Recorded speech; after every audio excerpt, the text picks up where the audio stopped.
हलचल होती है ना, बात निकल नहीं पाती है ठीक से।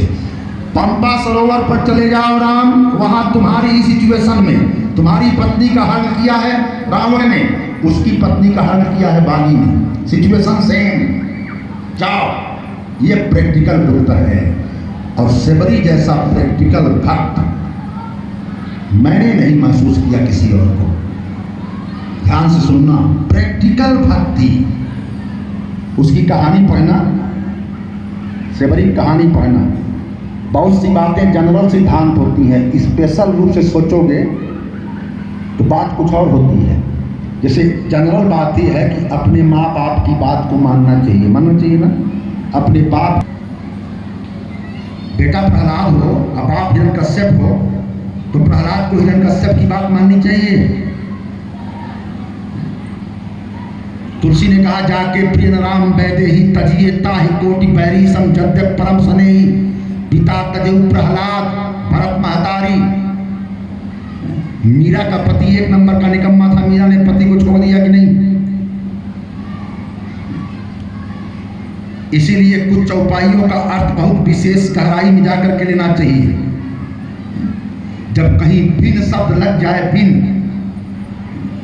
जिय बिन देह नदी बिन वारी, आप सुन रहे थे ना, बहुत गहरा अर्थ इस चौपाई का। जिय बिन देह, बिना प्राण के शरीर, जब बिन बीच में लगा है तो बिना प्राण के शरीर व्यर्थ है, और बिना शरीर के प्राण भी व्यर्थ है।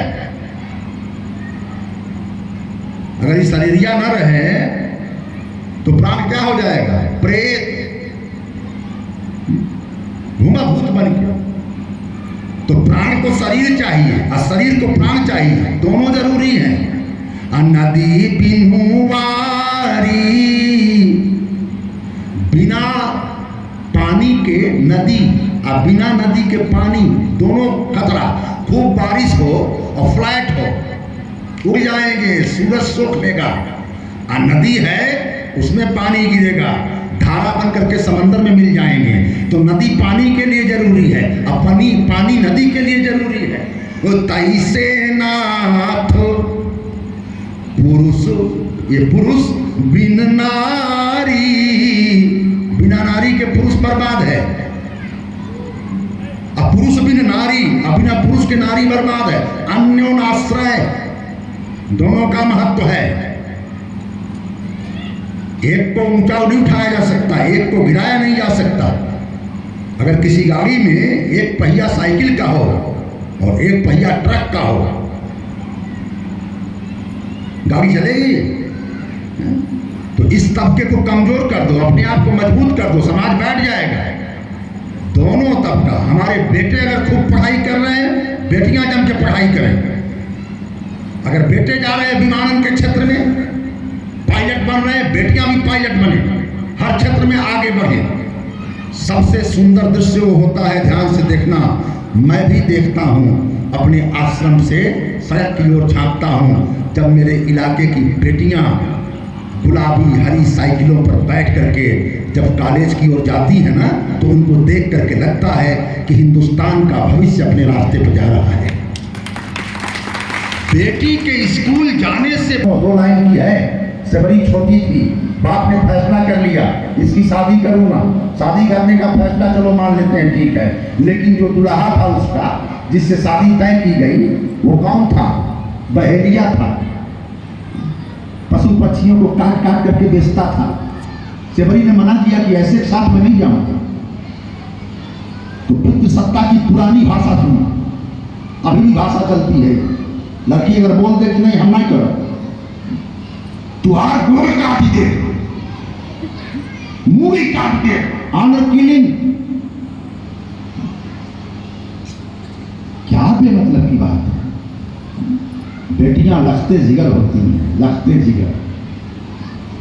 रविन्द्रनाथ टैगोर ने एक किस्सा लिखा है गीत के रूप में कि एक बाप अपनी बेटी को लेकर के रोज मंदिर जाता था। मंदिर में रोज कई लोग मिलकर के आरती करते थे, सब अपनी अपनी थाल लेकर के जाते थे।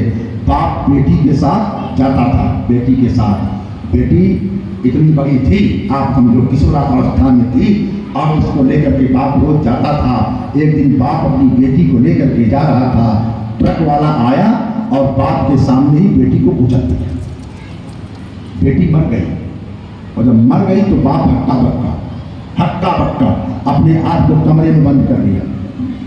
देखा वो लड़का फुसफुसाया गया, ताली पकड़ दिला, देखा देखा मनता नहीं करे।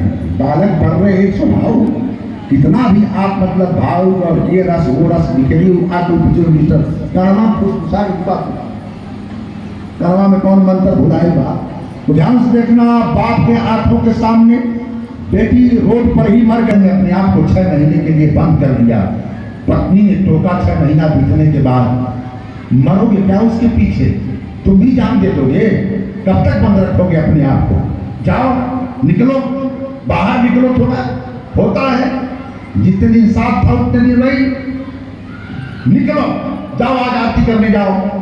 बेचारा आरती करने के लिए निकला, और जब मंदिर में गया और जो आरती करना चाहा, अचानक उसकी आरती बुझ गई। पंडित ने कहा पुजारी ने, बुझ गई आरती तेरी। कहा हाँ गुरुदेव, 1 मिनट रुक जाओ 1 मिनट। जला हूं और जलाया, फिर उठाया, फिर आरती बुझ गई। कहा फिर बुझ गई यार, कांटों में बुझ गई, पता नहीं क्यों बुझ जा रही है। फिर जो है जलाया, फिर बुझ गई। पंडित ने कहा अरे तेरे ऊपर शैतान का साया है, तू अभिशप्त है, तेरी आरती क्यों बुझ रही है, भाग यहां से, भाग। अभागा है तू, अगर अभागा नहीं होता तो मतलब बेटी मरी होती। किसी की आरती बुझ रही है, मन मार करके चला आया, लेकिन सोचा मैं इसका पता लगाऊंगा। कर्म विकास की पद्धतियों में खुलवाया जा करके मेरी आरती क्यों बुझ जा रही है। एस्ट्रोलॉजर ने बताया मामला वो नहीं है, मामला दूसरा है। जब मामले को जाना तो भाग करके अगले दिन पहुंचा। कहा पंडित जी मेरी आरती इसलिए नहीं बुझ रही है कि मैं अभागा हूं, कारण दूसरा है। का क्या कारण है? का मेरी बेटी रोज पूजा करने आती थी, उसका अंजाम है कि मेरी बेटी स्वर्ग पहुंची है, और जब मैं आरती जलाता हूँ ना, उसी टाइम वो ऊपर से झांकती है कि पापा आए होंगे, और मुझे देख करके जब रोती है तो उसकी आंखों से टपकने वाले आंसुओं से मेरा दीपक बुझ जाता है। वो मेरी बेटी है जो ऊपर से रो रही है। ध्यान रखना, आप बेटियों से बेसी मत कौन हो सकता है, बैलेंस, लेकिन ना काट देंगे, मार डालेंगे। ऑनर किलिंग इस समाज की सबसे बड़ी व्यथा है, ऑनर किलिंग। अब बारीकी के साथ देखना, कहा कि मैं उस कसाई के साथ नहीं जाऊंगी। बाप ने कहा मैं तुमको काट दूंगा, तुम्हें हर हाल में। बैठिए, सुन लीजिए बस इतने का है। हाँ हो गया, आप सुनिए ना बैठ करके, यही वो है, सुनिए ना, सुनिए बात को। प्रश्न सुनना ही सबसे बड़ा पुण्य है, विचरण करना नहीं। कहा कि मैं क्या करूं, जब घबरा गई से बड़ी, उतनी सी उम्र उसकी छोटी सी। अंत में फैसला किया। फैसला क्या किया?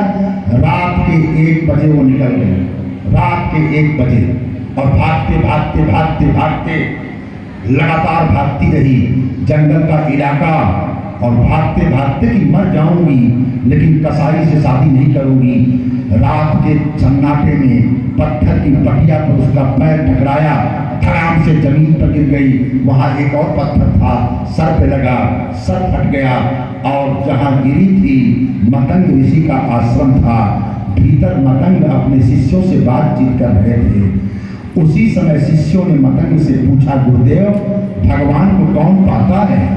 गुरुदेव ने जवाब दिया, जवाब से वही के भी कान में आ रहा था। गुरुदेव ने कहा, शिष्यों भगवान को पाने की योग्यता ऊंची जात नहीं है, ऊंचा संप्रदाय नहीं है।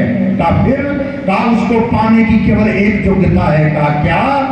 कहा नोट करो, निर्मल मन जन सो मोहि पावा, अमोही कपट छैल छेद न भावा, मोही कपट छैल।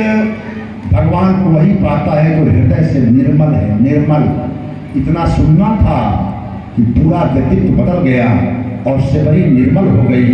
अपना जीवन मतंग के आश्रम को सौंप दिया। जब उसकी जीवनी में देख रहा था तो मैंने एक चीज सोचा कि कहीं यह नहीं लिखा है कि उसने घंटों तक पूजा किया हो। कहीं यह नहीं लिखा है कि नाक डाक के कोई लंबी साधना की हो, कहीं यह नहीं कहा गया है कि उसने कोई आप समझो योग का, सांख्य का, न्याय का या ज्ञान की किसी विधि का बहुत प्रश्रय लिया हो।